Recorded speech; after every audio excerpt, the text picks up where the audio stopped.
Dialogue series. I am Pragya Mishra and I am the AVP of Customer Success and Operations at Courseplay. Courseplay is a 360-degree employee growth platform. On today's episode of the Industry Dialogue series, we will be discussing the topic of building a future-ready healthcare workforce and how talent and performance management strategies for success can be discussed. And this topic introduces the critical need for healthcare organizations to develop and retain a highly skilled workforce that is capable of navigating the complex challenges and rapid advancements of modern healthcare. To discuss this topic further, we have Mayur Chaturvedi for his insights. With over 25 years of experience in HR leadership roles at global companies like Zimmer Biomet, Philips, and PepsiCo, Mayur has a proven track record in developing and executing effective talent and reward strategies across the Asia-Pacific region. Mayur is currently the Regional Director of Total Rewards for Asia-Pacific and HR Leader of South Asia and Southeast Asia. Welcome, Mayur. I'm super excited to have this conversation with you. Thank you very much, Pragya. It is indeed a pleasure to be here.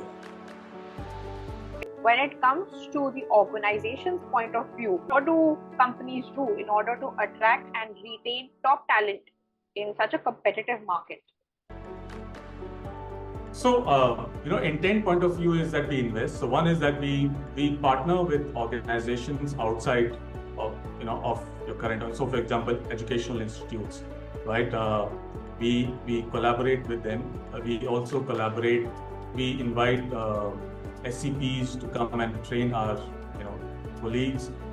We work with our SCPs on running various events. These are learning events per se, where SCPs can demonstrate new skills, right? And I'm just talking about, say, a technical skill here right now, but SCPs can do it. We work with educational institutes. We work with trainers externally to train our team members to be ready for new skills, or even refresh the current skills, right? So we are not throwing away the current skills, but we want it to be refreshed. A continuous reminder helps us that way. So, even if you talk about simple thing, behavioral interview, a very simple thing, right?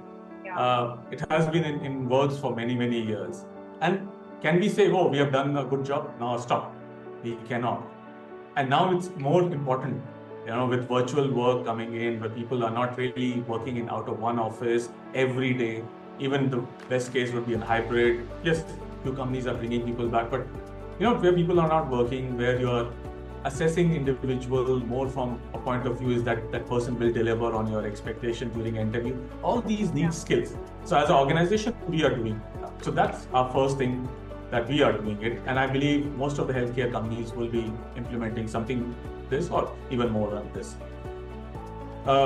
Reward recognition becomes a very important part of the retention strategy, right? These are niche skills in the market. And as an organization, even for education, people invest. And not only just the time, but money. They even invest their time from a personal point of view. So for example, we have cases coming up in the middle of the night over a weekend. We cannot say no, right? And none of us say no. So people go and attend those cases. So time, money, personal time, family time, I think people are investing. So our reward and recognition has to cater to that one. We have to ensure that our pay, while it is a hygiene factor, should be mindful of the market realities.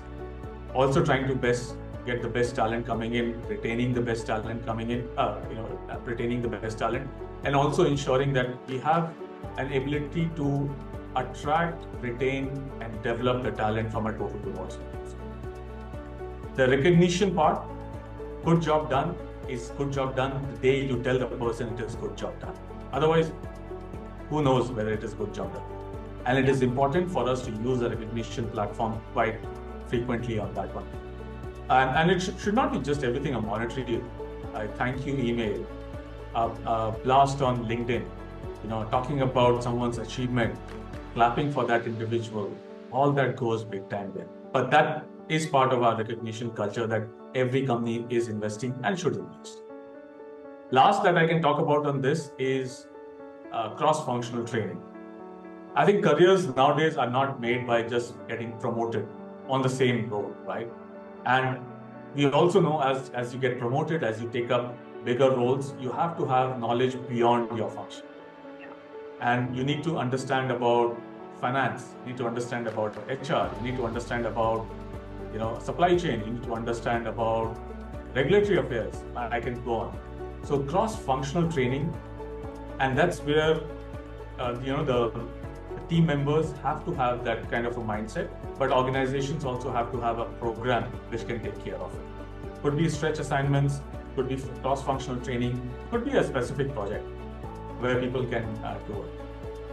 So recently, as an organization, we have worked on a new HRIS system, and we took people from the functions to be testers of it. So our intention was not only obviously getting feedback from them but the intention was also for them to experience it, learn it, because they are the ones going to use it, right? Yeah. So it's not the HR responsibility. So we took it, and it was a great success there. So we can do that more often, and we do it on a regular basis. One thing I would like to call out, I always feel it that as there's the intent from the organizations to develop their team members, there has to be an intent from the individuals also to learn. Definitely. Right? The growth mindset, it's a term that we use quite often. If there's no intent, you can do multiple courses, multiple stretch assignments, thousands of development assignment. It will not going to impact it, and people see it as another program for them. So intent has to be on both sides, but if there is an intent, organizations can offer a lot of things, and we are offering on our regular basis. Perfect. So you by rewards and recognition, you do not mean just point system, but also real-time feedback. That should the timing of that feedback is very important. And also you mentioned inclusion. So when you are testing new systems and implementing new systems, including the team members would actually help both ways, right? You would get great feedback from them, and you would also know where changes need to be made, and people will be ready of the new programs that are being taken.